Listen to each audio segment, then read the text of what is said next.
But pile driver, I think, is probably the number one thing. It's a safety issue. Yeah. Just For those that don't know what pile driver is, can we demonstrate? Okay, very good. Now, you are demonstrating the bottom in the scenario. And then the top. And then the top, if you can also gonna be- demonstrate. Stand up and you're gonna, like this. Yeah, there you go. Welcome to the Adult Time Podcast.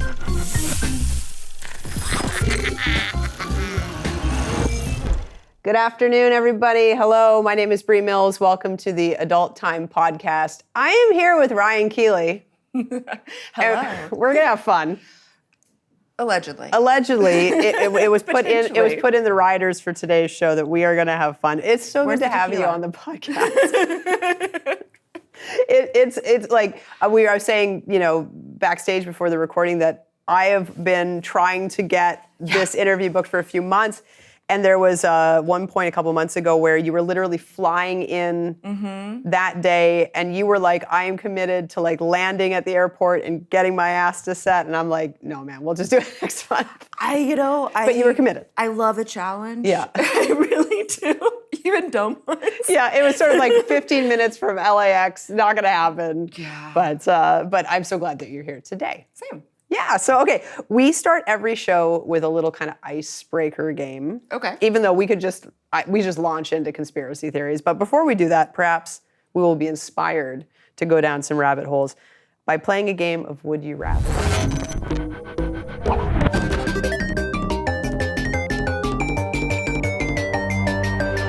So I'm going to give you a couple options. I did not write any of these. Oh, This is okay. all. This is your disclaimer. This is all my team, so they are to blame. So who gets punched? So they will get positively recognized and rewarded if any of these go viral. Okay. And if any of them fail, then floggings will continue. Floggings until will continue. That's until right. morale improves, yeah. Okay, so first would you rather question, Ryan Keely, would you rather have a vibrator that screams your name every time you use it, or one that plays a random nursery rhyme at full volume, and I'm going to add, just as you're about to come? Oh, neither of those would bother me. No. No. Speaking of liking challenges, I frequently jerk off while listening to the news. So, and try to come as quickly as possible so I can get out of the house. Yep. So once I laser in, doesn't matter. You have an ability to tune out. I mean, my only concern would be for the people around me that aren't consenting to knowing that I'm masturbating. Right. So that would be my only issue with either of those options. Okay, well that's good. Well, I know that like that's actually a funny, when you're like rubbing one out and you let's say you've got something on TV Yes. and you're either by yourself or you're with a partner or whatever, and like things turn intimate. Are you generally able to tune out whatever was on the TV in favor of what is going to happen, in your immediate vicinity? Yes, to a degree that upsets the people that I'm with. to a degree, because I find anytime my wife and I put on the most gnarly true crime documentary, inevitably within 10 minutes we're doing it and like people are being decapitated in the background and like we don't even notice. But it's like just in the air, the energy is in the air. It's the air of threat. It is. It heightens the emotions. It does. All right. Okay. Good. So you would take either, but you would want to make sure that if anybody was around, they were. I get consenting. it. All right. Would you rather have nipples that glow in the dark, or it gives both options. Let's say a vagina, but if you wanted, that could be a penis too, that whistles show tunes during arousal? I hate show tunes. Okay. So glow in the dark nipples. I mean, and they kind of are. So we they turned off putting the on lights on the the set. double layered tank top because the single layered was like not YouTube safe. Yep. There you go. That's what I asked everyone today to show up, was like YouTube sexy but YouTube safe. Yeah. Would you rather only be able to orgasm while you were upside down, or have a partner who insists on wearing a pirate eye patch every time during sex? The latter, because I love pirates. I am here for nautical themed adventures, buggery on the high seas, if you might. And the latter also assumes that I have a partner, which is definitely a come up. Yeah, that's So yeah, I'm gonna go with option 2. sounds good. Would you rather have sex toys that this sounds scary. Sex toys that randomly change size during Nope. use. Yeah. I'm out. Nope. Yeah. Untrustworthy. Yeah. That's an assault. That is an assault. That is. We're not even going to give you the other option. No, what's the other option? I would know. It's the one you would take. I could already say it's being able to masturbate while balancing on a yoga ball. I can already do that. Yeah, exactly. That's just like every Tuesday. I'm sorry. Yeah. What I do is professional sexual acrobatics. Yeah. They're like, hi, we want you to shoot, a threesome on this table. And I'm like, yeah, no problem. Let me just get here. Yeah. Oh, you need me down this way? That's not. Uh-huh. There you go. But you do not want to have a sex toy that you do not know. Either way, it's going to be an assault. Yeah. Untrustworthy. Yeah. Yeah. So let's just sidebar this. Now, what if you know how sometimes you can get those like jelly beans that most of the flavors are good, but some of the flavors are gross? Yes. Okay, so what if you could buy a novelty sex toy where you go into it aware that it might get really large or get really small at any given point or grow spikes or whatever, and it's kind of part of like the Russian roulette of the experience. So it's not a surprise. Is that still an assault? I am reminded of my most recent favorite snack, which are these. They're it's like a gummy snack, and like most of them are like apple or pineapple, but then there's also pickle ones. Yes, in the them. pickle ones. Yeah. I love those. Yeah. I don't know. So yeah, spikes. I'm out. Yeah. No spikes. Yeah. Yeah, spikes. That's a hard no. I have a lot of feelings when it comes to texture. Mm-hmm. So I mean, within reason. Mm-hmm. Maybe why this question scares me because I watch way too much anime, and sometimes the demon penises when they change sizes, they blow up the ladies, and that's not how I want to go. No. I would agree.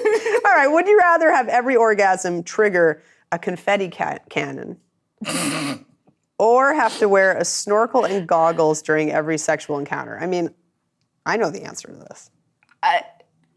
Either would be, I'm here for the confetti cannon if someone else does the cleanup. Does the confetti canyon come canyon? Yeah, I know. It's like a hard thing to say. Confetti cannon. Does it come with a janitor? Because that would be hilarious. Yeah. Now you're being very practical and logical, and you're right. Like you would not want to clean up the confetti, especially if you're nutting like 2-3 times a day. Like that can get in the way of your pleasure pretty quick. The problem is that I would become arrested almost immediately because I cannot resist a gag and you're giving me prop comedy that I'm being positively reinforced to use.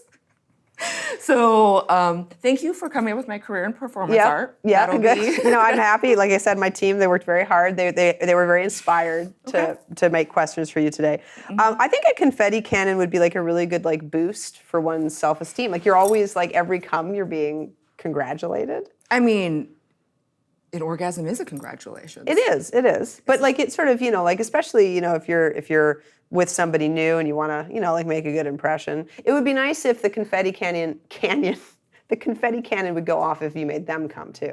That sounds delightful. All right. Well, clearly the snorkel is not where it's at. All right, last question.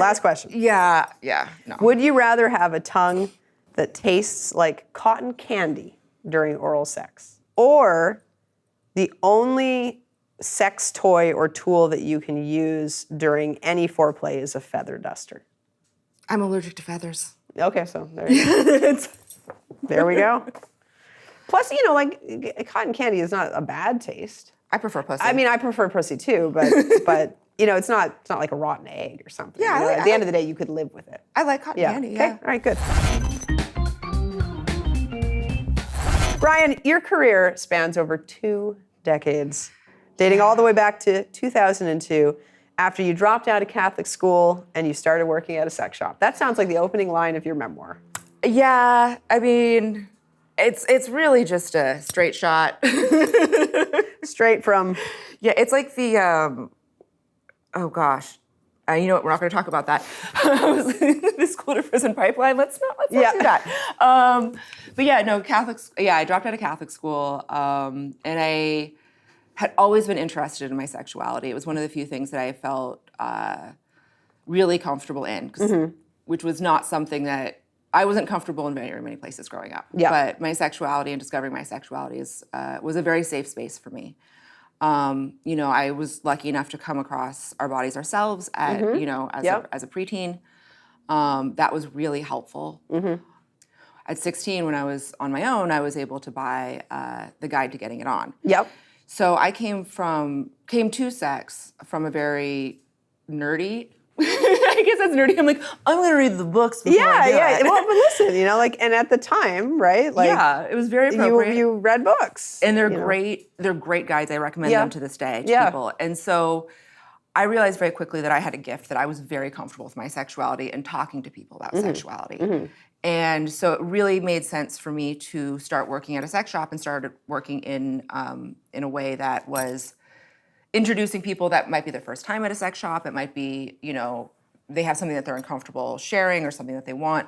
And so I just wanted to make people come. Yeah, amazing. So with Our Bodies Ourselves, maybe just to give a quick, because I know that is a book that's much more, it's obviously about sexuality, but it's also a lot about body positivity and just like helping people to understand their own physiology, right? I believe it was the first book about women's bodies and women's sexuality that was written by women. Correct, right. So it is a historical document.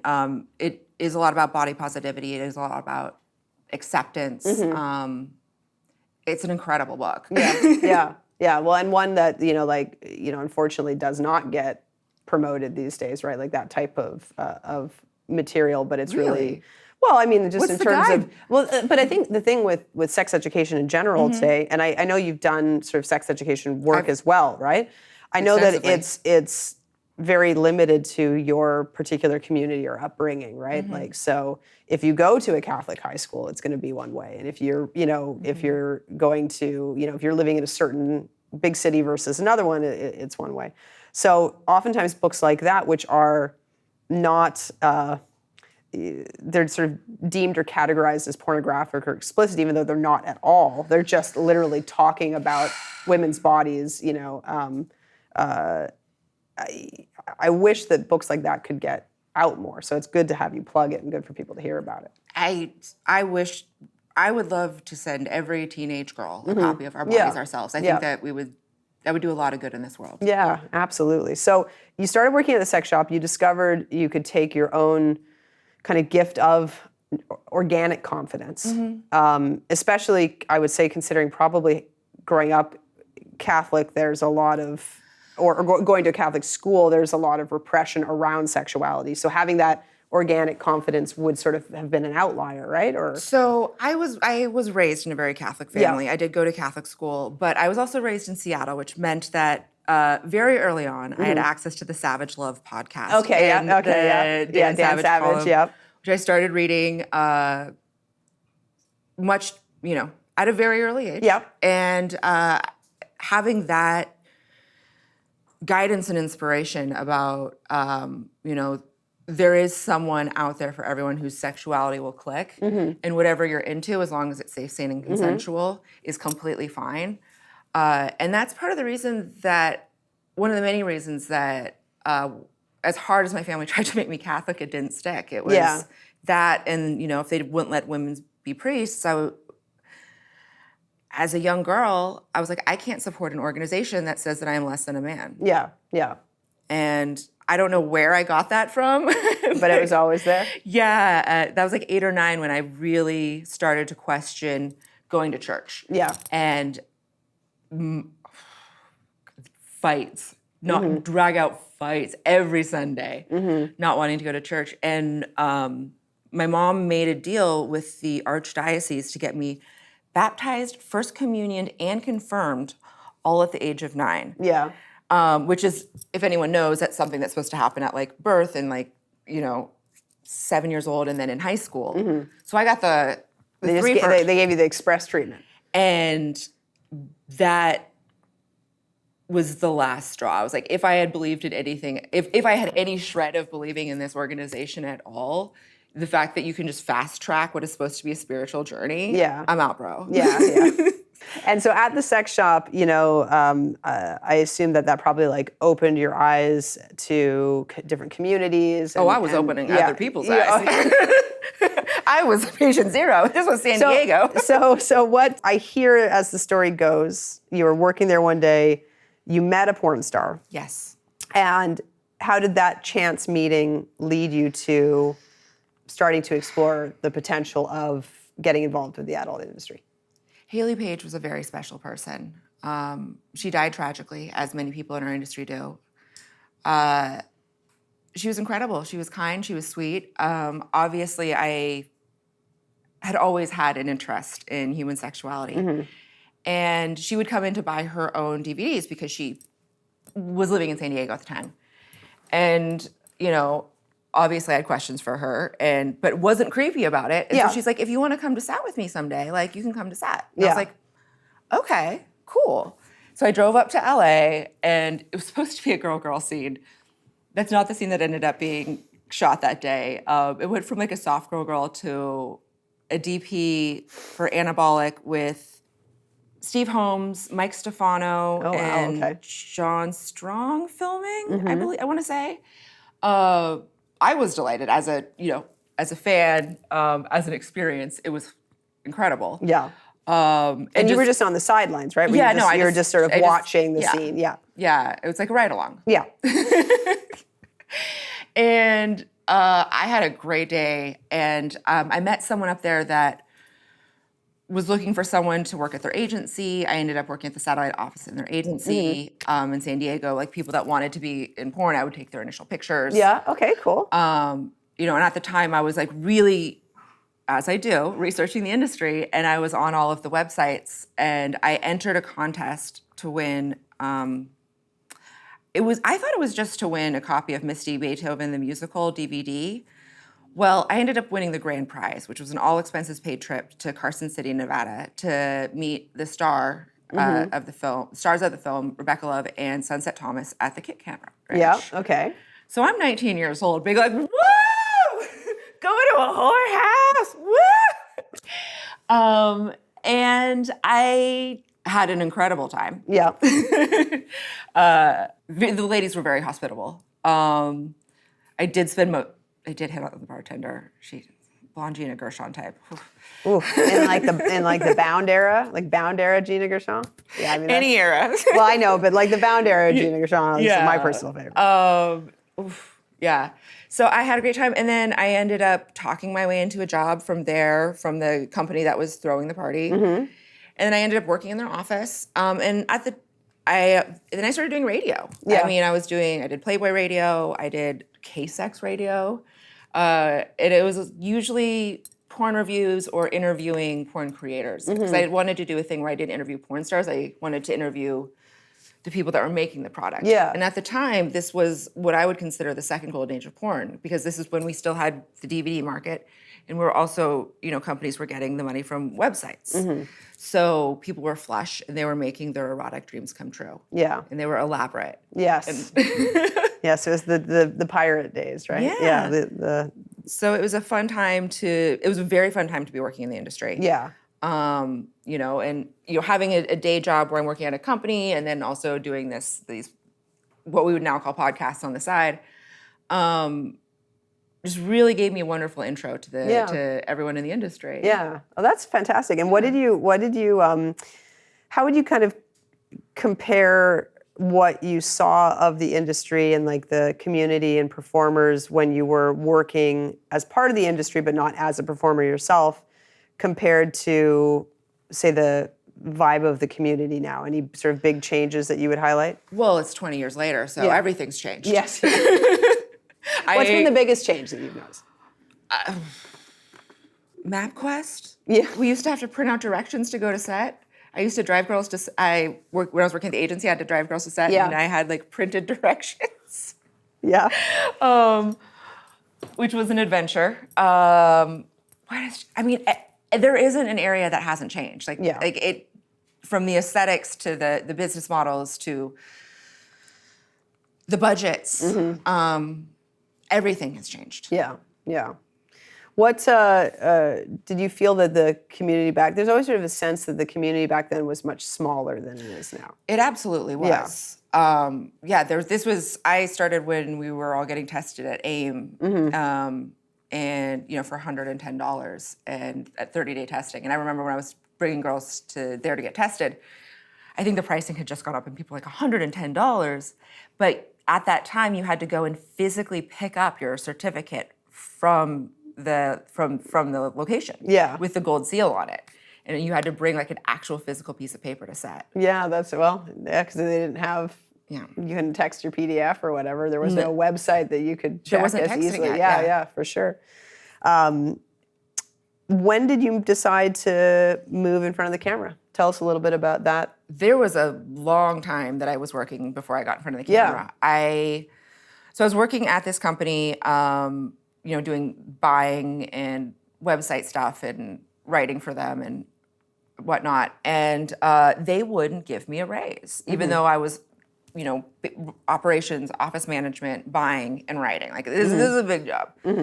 And they're like, well, you don't have a college degree. We can't pay you more than $30,000 a year. Yeah. And I was like, okay, but I'm doing a lot of jobs. The equivalent of, I'm doing a lot of jobs. Yeah. I'm doing payroll and also like coordinating your booth setup at, all of the conventions. Like when I am organizing with like local unions, like I need a raise. And I was like 20. Yeah. So I did the math, and I had been tapped to PA for a couple people just on the weekend, just as a favor, like, oh, can you pop in? Yeah. And I did the math, and I was like, if I can do, this many PA gigs a month, I don't need an office job. Yeah. And I was like, I'm out. Yeah. And I got a regular gig working for Vivid Alt. Okay, yeah. And that for me as like a, DIY punk rock kid with an alternative approach to sexuality and what I'm into visually and aesthetically was a really amazing place to be, because it was a revolution at the time. Girls with tattoos were not in porn. Yeah. That just, period. Like, girls did not have tattoos. And, they're like, no, we're going to shoot, alt girls, goth girls. This is when Joanna Angel came up. I actually reviewed Joanna Angel's first movie on KSEX radio, which is internet radio. I was actually just going to say, Burning Angel was, would have been after the Vivid Alt era, right? Or just around the same time? They were technically previous. Okay. Technically previous.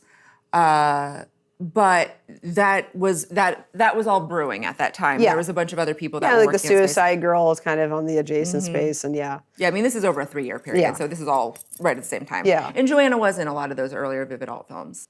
Cool. And so I was the PA for Dana DeArmond's first movie. Dana DeArmond Does the Internet. Yeah. Like, every Ian MacKaye film I was on, like those are some stories. Yeah. And what was your first professional scene experience? Like being on set? Yeah, like we're like being a performer in a scene. That happened so much later. Yeah. Like, so because I was working with Vivid Alt and, kind of in this art porn situation, I was around a lot of erotic photographers. And I love photography. I love art. I always wanted to be a model. But I was like, I don't have the build. Like, it's just never going to be a thing. And, I was kind of gawky and awkward. This girl I was dating took away my cargo shorts. That's another, first line of the chapter of your memoir. It introduced me to Andrew Blake, who wanted to shoot me. Wow, okay. And I was like, oh, maybe I'm good looking? Yeah. People want to see this? And I started doing a lot of foot fetish stuff, a lot of fine art erotic photography. So I'm in like close to a dozen fine art erotic photography books. Yeah. So that's where I started. And, I was already on set as a PA for doing all the scenes. So I was very comfortable with the environment, the process. And they used to call me lube girl because, they'd call me, I'd come in with like my plastic bag and like squirt, squirt, squirt. Like no one needs to get their hands lubey. What was it like working for Andrew Blake? Incredible. Bizarre. Before he actually hired me to PA, before he hired me to model, I actually have some photos that I took on his sets that are incredible. Yeah. He actually used some of my photos in a couple of his DVD releases, which was awesome. Yeah. But this is high budget. His stylist was very French. Yeah. It was a dream. Yeah. It was an absolute dream. My early experiences definitely shaped what I liked and what I did for the first part of my career, and I love high glamour lesbian sex. Listen. I just want, pretty ladies, why are they in high heels in the bathtub? I don't know, but it looks great. Yeah, exactly. Well, I think it's Freya Parker, who is like a big, she's like a huge vintage porn historian. Which that's how we bonded. Yeah. Oh, so I was gonna say, as soon as you mentioned Andrew Blake, I think that's her favorite director. She's rumbled my DVD collection. Yes, there you go. Right. So speaking of this career that, like you said, you got to have like several layers of seeing the set, or like seeing the industry. Yeah. And then, starting out with like the luxury of doing some of this amazing work with some really like amazing people at the time. But you've really had, like, if we look at your career, right? You've kind of, dare I say, done it all. You were Penthouse Pet. Yep. Okay, you were the host of Jukebox And then Live. I was Penthouse Pet of the Year runner-up. Yeah. And wrote a column for Penthouse for 4 years. Yeah. Which is a sex advice column. So full, like, again, looking at sort of multiple angles of the same experience. You hosted Jukebox Live for Playboy TV. 83 episodes, I believe. Yep. Which was live. Oh, so much fun. I missed that show. Yeah. Well, and hey, that was actually during my hiatus. So I retired from once I was Penthouse Pet of the Year runner-up, I looked around the industry and I was like, there's nothing else that I want to do right now that there's nothing that's interesting to me. That's at the time being a Penthouse Pet and then Penthouse Pet of the Year runner-up was like the highest achievement you could get for being a solo and girl performer. And I looked around and I was like, I think I'm good. I think I'm done. And so I took a job working for Fleshlight for a little while. I got out of the industry until Jukebox came calling, but for a couple of years, 2012, 2013, 2014, I was just living a civilian life, working at a bunch of different internet startups. Yeah. And then Jukebox came, and I only agreed to do Jukebox because at the same time I was concurrently working for Stan Lee's YouTube channel. Yeah. And so that was a very delicate balance. And so in order for me to keep the Stan Lee job, Playboy had to make a deal that I was the only host that had final say over my wardrobe, and that I wasn't lingerie. I wore a cocktail dress. And that was like the first time they're like, we've never had a host that like doesn't pull her boobs out. And I'm like, if you want me to host the show, that's the deal. Yeah. You also, like you mentioned, were writing sex advice columns. You also started hosting seminars and getting into the public speaking side. And then what brought you back to performing? My body tried to kill me. I looked down one day and my arm was completely purple. Oh my gosh. Swollen. Okay. And I went to the hospital and I was there for over a month. And after that, I had to relearn how to use my right hand. So wow. What was the diagnosis? Thoracic outlet syndrome. So Okay. I had a lot of clots in my heart and in my lungs, and I had 3 DVTs in my thoracic outlet down my right arm. So they had to do 3 angioplasties on it with the biggest cutting balloon. So the nerve damage is extensive in my right hand. Yeah. I was lucky enough to come back from that. I mean, I didn't realize.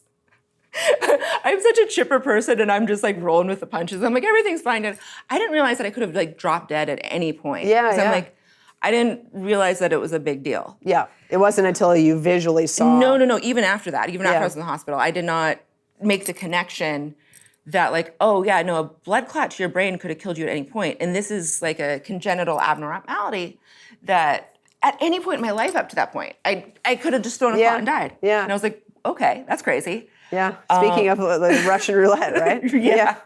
And so the angioplasty in the right arm, they ended up having to take out my top right rib, which is why I've got this extra vascularity on my right side. Okay. If you see my shoulder's a little crooked. Yeah, okay.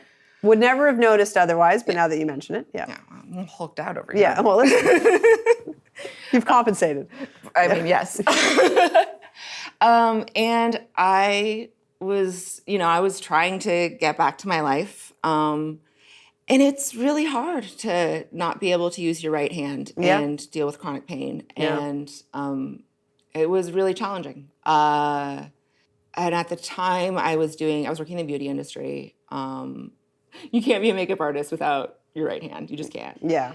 And I tried to do other things, I had an esthetician's license, and I tried to do other things, and it was tough. And Dean Capture reached out to me, and he's like, hey, would you be available to do an interview for Twisties? Our normal interview, Jelena Jensen, who's a good friend of mine. Oh, yeah. Used to run my I love Jelena. Yeah.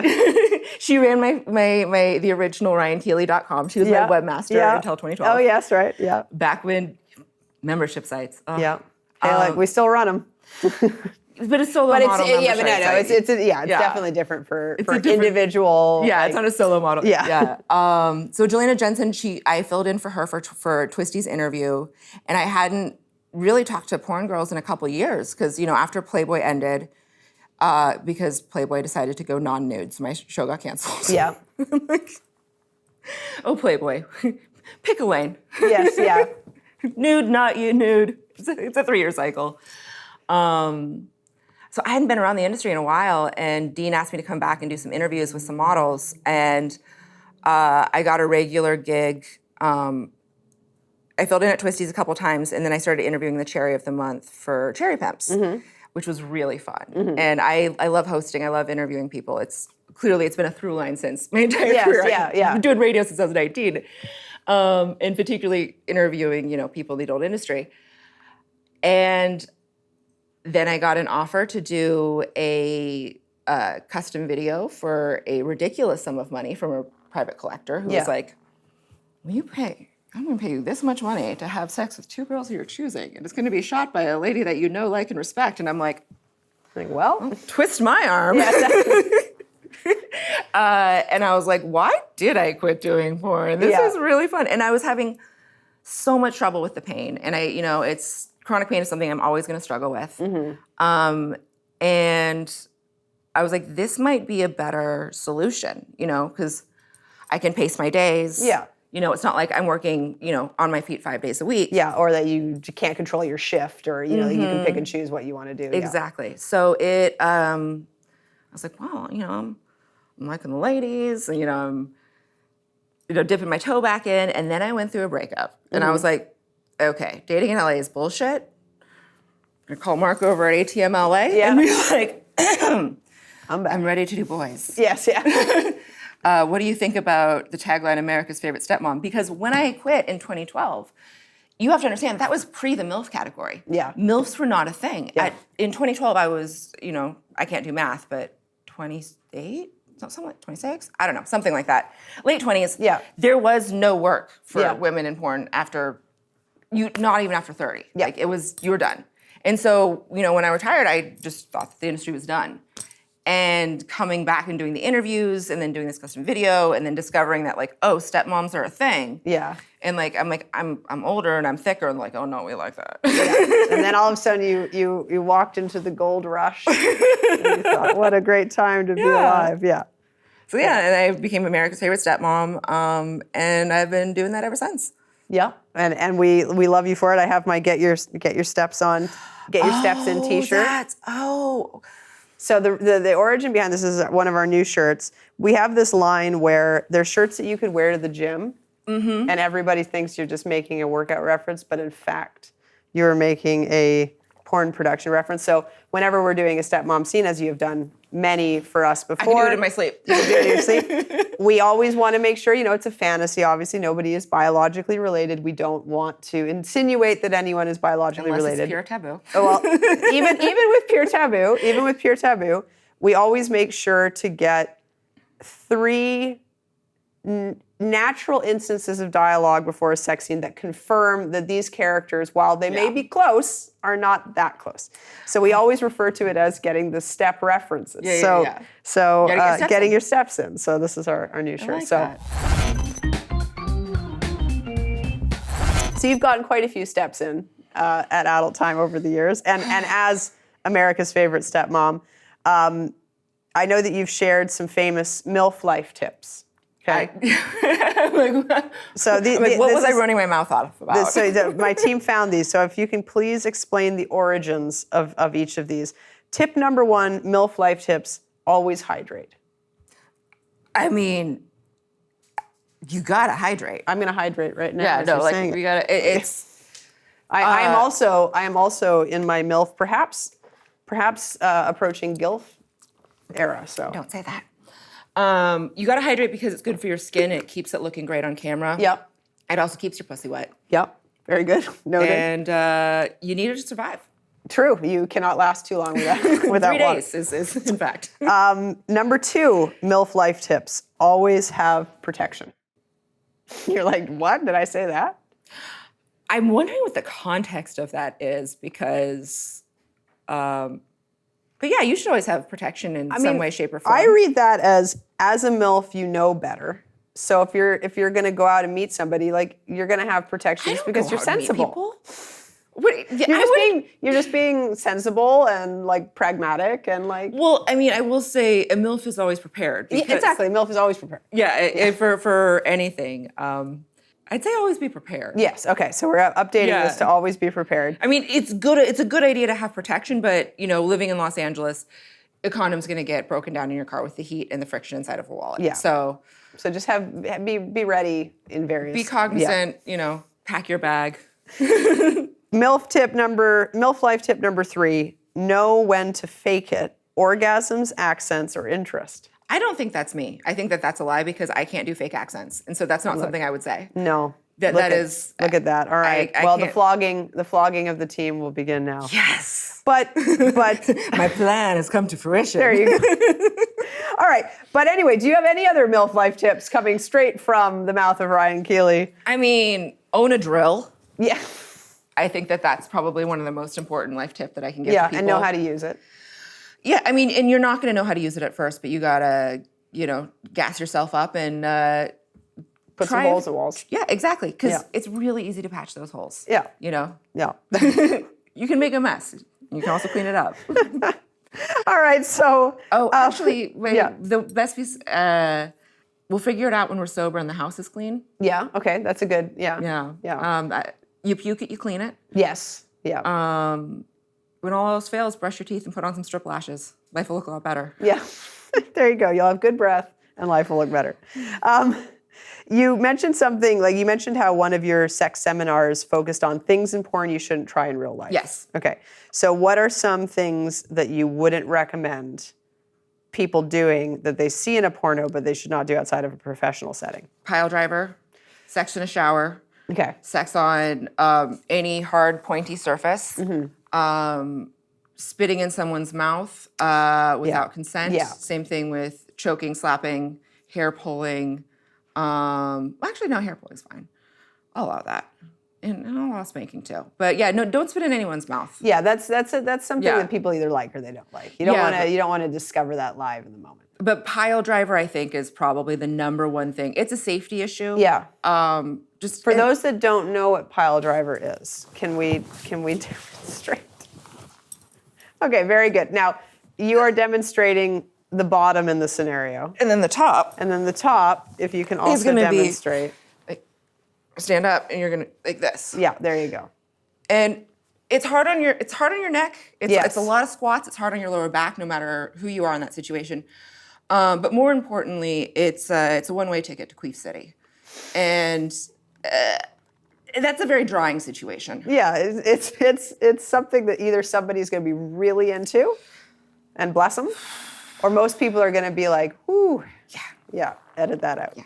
I always worry about girls' necks. Yeah. It's that's a concern. Yeah. It's absolutely a concern. I do not recommend pile driver. Yeah. I've been in very few. I've been on very few shoots where that position has come up as an option, and I'm somewhat as a director, I'm somewhat grateful for that because it is a high risk position. Yeah. I mean, it can look great though. Yeah, I mean, listen, it's it's a happens move. for a reason. It's a flex. It happens for a reason. Yeah. Also, reverse cowgirl, I don't think is particularly necessary. It's good for the visuals, but it's not a great experience. Yeah, that should stay for porn. Yeah.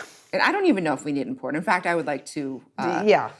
Most of the time when reverse cowgirl comes up, so that's where, woman is facing out towards the camera. You get to see some boobie bouncing. You get to see the whole thing. Like, again, it looks great for camera, but it's hard. And it is physically demanding. It doesn't feel great. It's not connected at all. Yeah. I think reverse cowgirl makes me very nervous because I am 5'9", 38 G. I am not a small person. Yeah. And I am always working with twinks. And you don't want to snap them. And they're like, put your weight on my chest. And I'm like, I don't think you want me to do that, buddy. Like, yeah. You're gonna die. Yeah. It's like a trust fall with dick. Yeah. Yeah. So you're like, I'm gonna trust fall back into you and have sex at the same time, and for me that just makes me anxious. Yeah, no, I feel it. Well, it's the position that usually will come up as a request. Mm-hmm. Like, if I have my marketing team who their job is to say this is visually what it's gonna do and I'll bring it to the performance. I'll be like, could we do a little bit of this? You always get that you're gonna get a minute.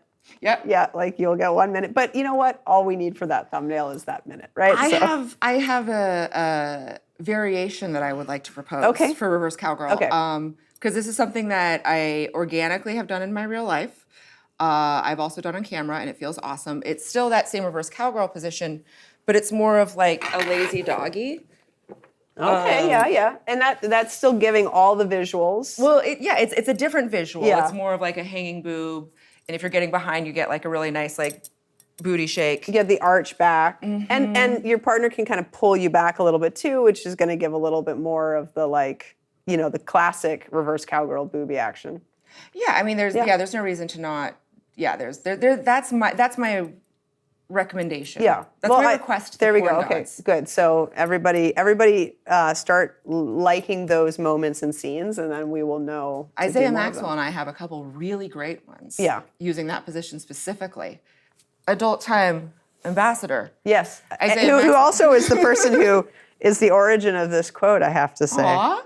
Yeah, he was the one that said that we should do a shirt that says "Get Your Steps," and so shout out to Isaiah. Everybody loves Isaiah. Very talented on multiple fronts. Okay, so we are now at the middle point of the show, and we're gonna play another game. Okay. Okay, so this game is called Digital Footprint.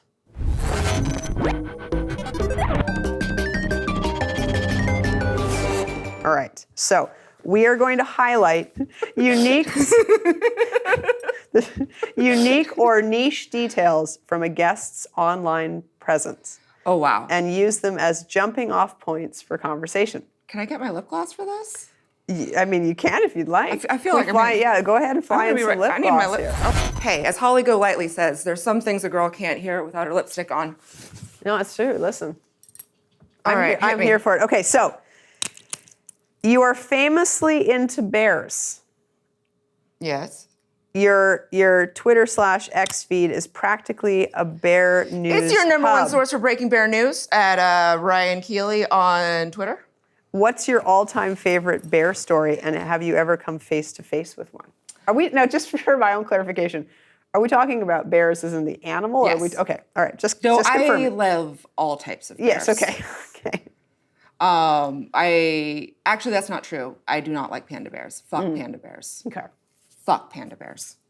So, have you ever come face to face with a bear? Not face to face, but they definitely rumbled my tent a little bit when I was a kid. Yeah. I saw a lot of bears growing up camping in the Pacific Northwest. Mm-hmm. I would camp in the summer. That's when bears are, Yep. Active. bulking. Yep. And there was one time when, came up and sniffed the tent while we were sleeping at night. I slept through the whole thing, unfortunately. I think that's probably where the fascination came from, because everyone had a cool bear story to Yeah, and you just didn't. You just slept through the whole thing. I mean, I remember hearing the growls, getting closer and closer to the camp. I think this is one of the only times we did canoe camping, which is It's like backpacking, but with a canoe, and so we'd be out for like 10 days, 2 weeks. Yeah. Up Wow. in the wilderness, and Love it. and there was only this one trip. I remember we paddled up to the campsite. You can't even drive in. You're on an island or on a peninsula, like way out. And I remember hearing the bear bellow, like it's a very roar. It's a distinct sound. Distinct sound, and it was getting closer and closer to the camp. And before bed, I remember, we got completely wiped down with baby wipes, and everything that we wore while we ate, all of the food, everything we put out in the canoes, like way offshore and with anchors. And my dad and my uncle swam back in and left them out there. So we were like super trying to bear proof as much as possible. Wow, yeah. And thank God we did, because a bear came into camp and snuffled everyone's tents. Yep. And so, be very careful, be bear aware. Yes. My family also does a lot of camping, and we were in Yosemite this past July, and it was, we were down in the valley, and we had gone to have dinner at the sort of famous hotel there for my birthday. The one that looks like the Harry Potter Yes, dining room? yeah. And we were driving back, and we decided, okay, we're going to park and just see if we see it, because it was dusk, see if we see any bears. And I took my daughter and was walking out into a meadow, and we walked not realizing it, like probably as far away as we are from each other, and there was a bear cub. Oh, hell no. In the, whatever, clover eating. And I was sort of like, come on, we're going to look for bears. And my daughter's like, I don't want to go. And I'm like, come on, we're not actually going to see any. Walked right into it. And, got ourselves backed up and went around the corner. And sure enough, the mama bear came. And this is where I'm very embarrassed to say this, but this is absolutely what happened. You threw your child at the bear. I didn't throw her at the bear, but without thinking, and this is kind of, this, without having any thought, I just turned and fucking ran.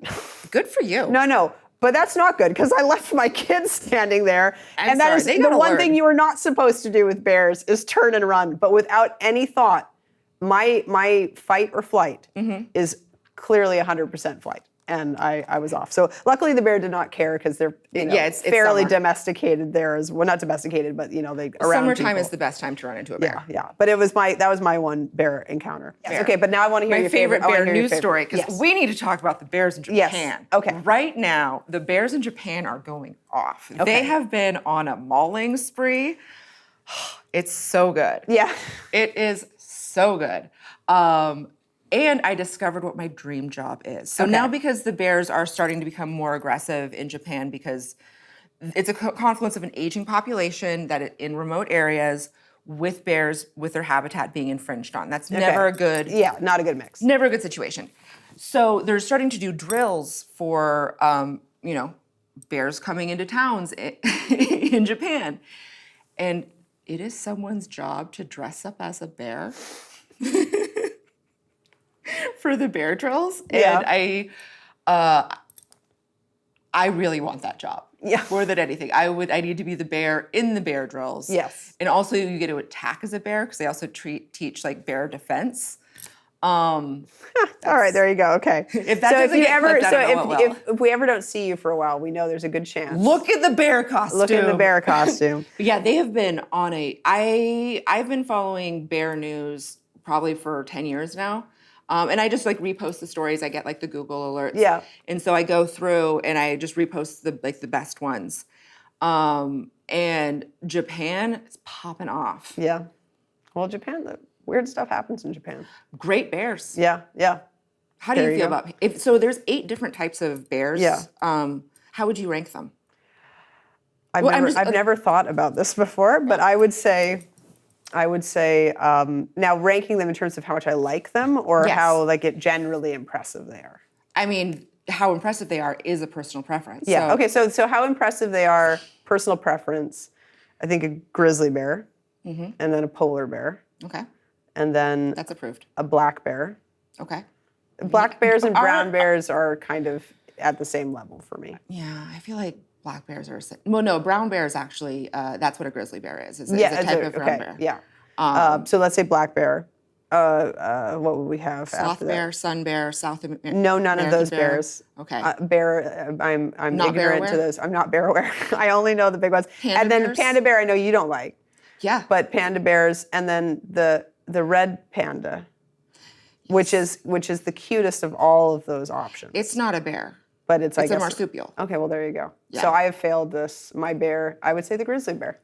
Okay, as long as you don't like panda bears, we're good. No, I'm indifferent. I'm bear agnostic. They're bad at sex, and I believe that as a pornographer, I should have you'd be disappointed standards. in panda bears. Okay. Yeah, I've never thought about panda sex before. We have spent tens of millions of dollars trying to get them to breed. Mm-hmm. We've spent so much money trying to get pandas to breed, and they don't want to have sex. And we should not. Apparently, there was a panda porn that was made by one of the zoos and shown to the panda bears. Oh yeah. To encourage Yeah, mating. yeah. And it didn't work. Apparently not. I mean, Yeah. there's paucity. What's the paucity of panda bears? I don't know if that's the right word, but yeah, they're bad at breeding. They're bad at being bears. They're bad at murder because they don't get in real fights. Mm-hmm. Most bears will just battle, just straight out. Defend their territory, defend their cubs. Panda bears defend their territory by standing on their head and seeing who can pee the highest up a tree, which sounds like a bad idea because gravity, Yeah. bad at bear. Okay, there you go. So no panda bears. Do not send Ryan any panda bear memorabilia whatsoever. It will be rejected. And speaking of sending, your mail opening. Yes. Your mail opening series on YouTube. So what is the most memorable, and I'll let you define memorable, thing that you have ever received from a fan? I'm trying to think about it. I mean, I just got a new sander, so I'm pretty jazzed on that right now. From a fan? Yeah. Nice. Yeah, I have an Amazon wish list. And so I have a little bit of control as to what people can send me. Yes. And so that's kind of why opening the mail feels like a safe space. Yes. Do you ever get like fan art and that sort of thing? I'm trying to remember what my sister and my childhood best friends, the three of them pranked me for my 40th birthday. I'm trying to remember what they sent me. Was it a toilet seat? It was something ridiculous. It was something like, yeah. Yeah, from a fan. But Well, no, it was just because I open all of my mail. It's not just stuff from my fans. It's just all It's your mail. literally what comes in the mail. Yeah. If it's in a box, I will open it on camera. Yeah. And this came, during COVID. We're all losing our mind. I got really good at sourdough bread, and then I started opening my mail on camera. Yeah. So I was like, I need to do something. And you also have a Try-In with Ryan home improvement show, right? Oh yeah. And so that's hence the sander showing up in your wish list. Yeah. So you like home improvement projects? I'm really gay like that.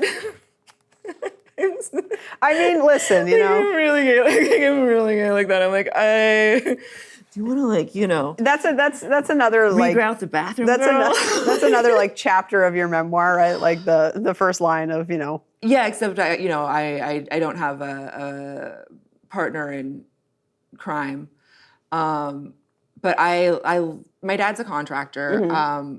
I would describe my childhood as I spent pretty much all of my time on a construction site because I was working off my library fines. Yeah, okay. So I think that gives a pretty big pretty good encapsulation of who I am who today. you are. Yeah, you had overdue for Our Bodies, Our Choices, so you were. I had so many library fines. I had to go to construction sites with my dad. Yeah.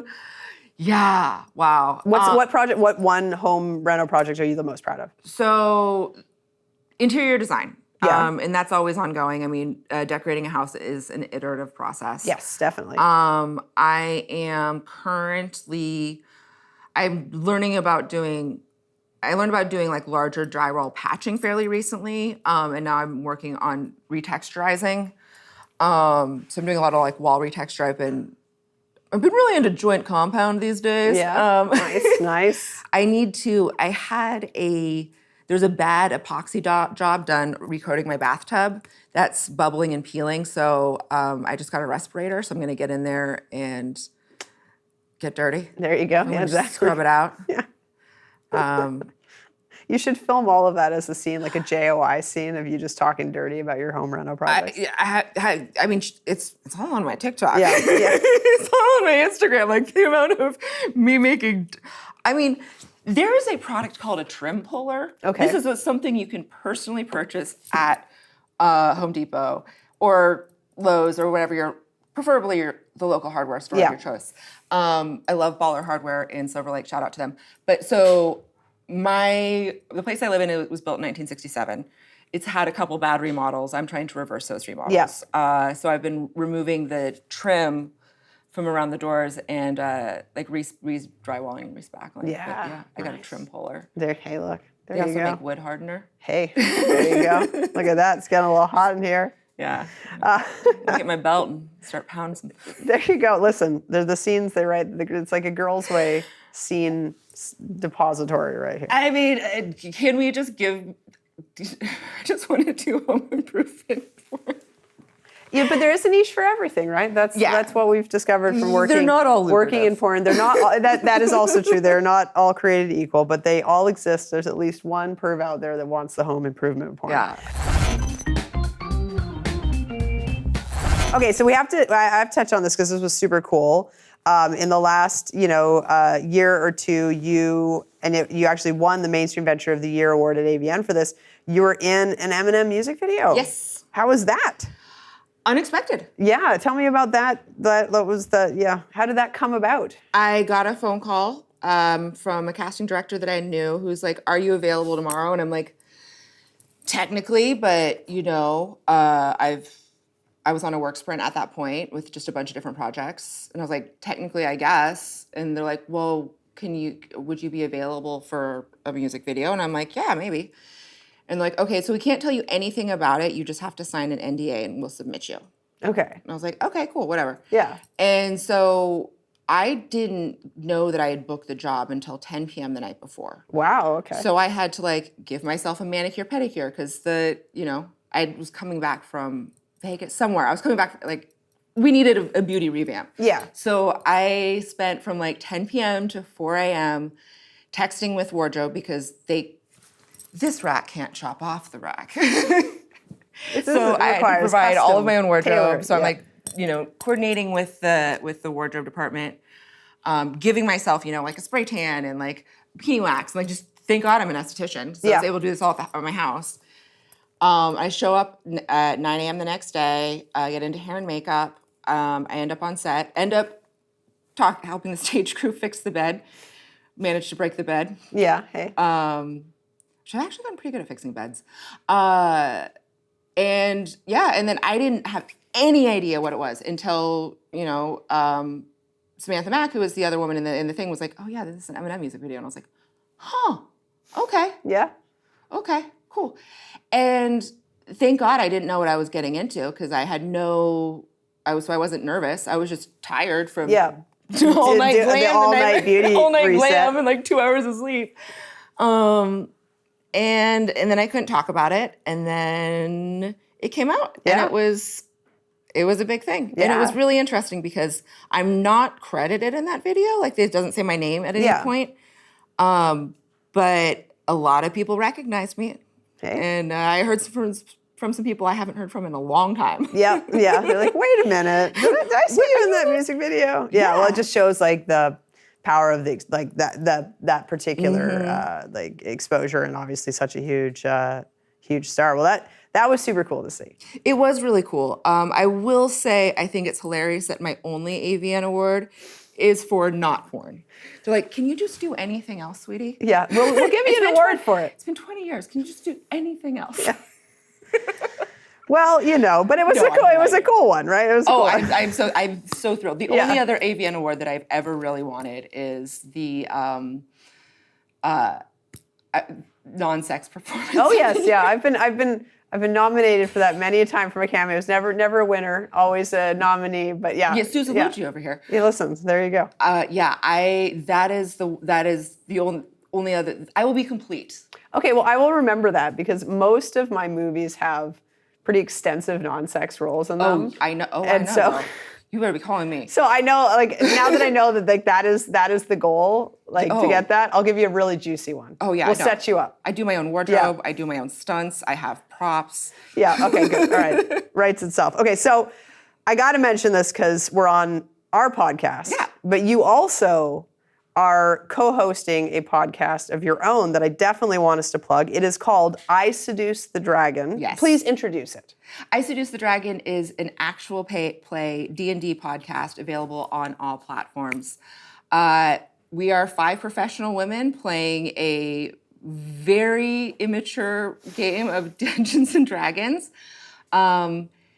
It's a blast. And we wanted to create a podcast that was for the non-D&D player because this came organically out of my play group during COVID. These are just women that I was playing with over Zoom during COVID. And we realized that we were doing cut downs of the episodes just so we would have like audio notes because 5 professional women getting us all to play D&D, as anyone who plays the game knows, it's challenging. Yeah.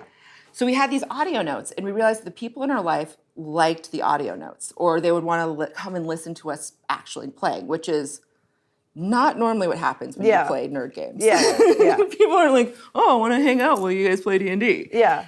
So I was like, "Okay, well maybe we should turn this into a podcast," and we launched it. We did the first season. We did our first 2 episodes with clippy versions, which if you don't play Dungeons and Dragons, we're going to use a lot of terms that you don't know what they are.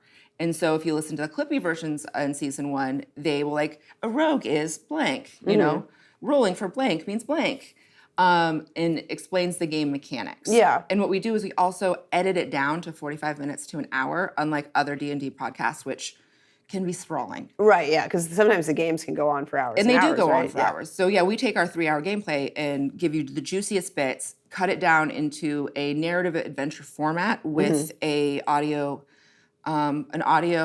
landscape, sound effects, music, the whole thing to keep you in the story and keep it going. Nice. And how has the response been so far? We just hit 1 million views on YouTube. Sweet. So yeah, the metrics are getting better every day. Season 2 is done. I do a Patreon-only recap show called The Afterglow for anyone that can't get enough. Yes, exactly. But there's 2 full seasons out, and we're getting ready to start recording season 3. We're currently I think we're actually going to get sponsored for season 3, which will be great. Yeah, amazing. and how many episodes per season? I think our first season was 12. This one I think is 23, 24. Yeah, we'll see how many it kind of ends up how the edit is. Right, yeah, exactly. And with season 1, we ran into the problem where we were audio only. And in this day and age, you can't do just audio only. So we kind of cut season 1 a little bit short to start doing season 2 with video.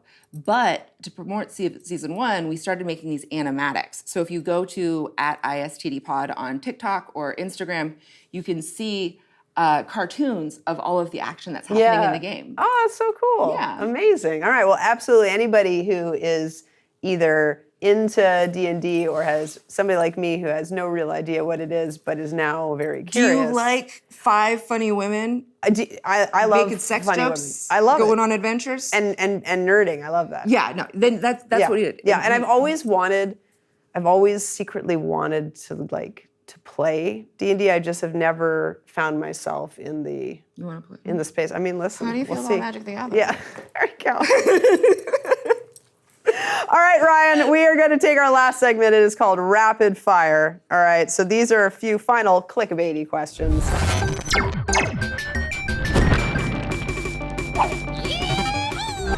Here's one. What's one cliche line in a porn script that you wish would disappear forever? But I'm not your real mom. I'm your stepmom. Which we have to say 3 times. Yeah. 3 times. That's why I'm tired of it, is that I'm really... I take pride in weaving that clarification in organically. No, yeah, you guys, Adult Time does a good job. Yeah, because there's nothing worse than, but I am your stepmom. Yeah. We're very highbrow. Look at the quality of this studio. This is production value. There you go. I love the fake books back here. Thank you. It's we have a fantastic library of books you can't read. Yeah. If you could design a sex toy, what would it do? I have an entire pitch deck for that, so we can talk about that off camera. Okay. There you go. If you could pick any celebrity to guest star in a scene with you, who would it be? David Tennant. Okay, why? Doctor Who. Okay. Sorry, that's my doctor. Who else though? Oof. Oh, the ladies though. Charlize Theron.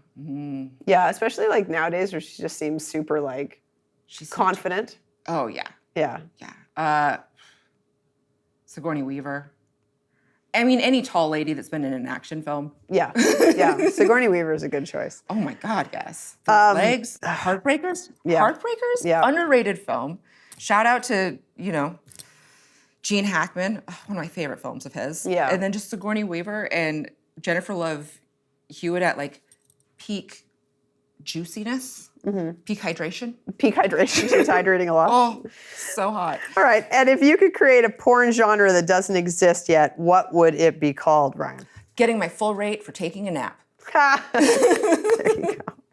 Which we can't actually film at all. I know. So- and I am prone to napping. I have Yeah. been developing my nap skills. Yeah, there you go. I frequently nap on set. Yes. Because, okay, this is a funny thing. I have a Pavlovian response to people having sex, and that is it puts me to sleep.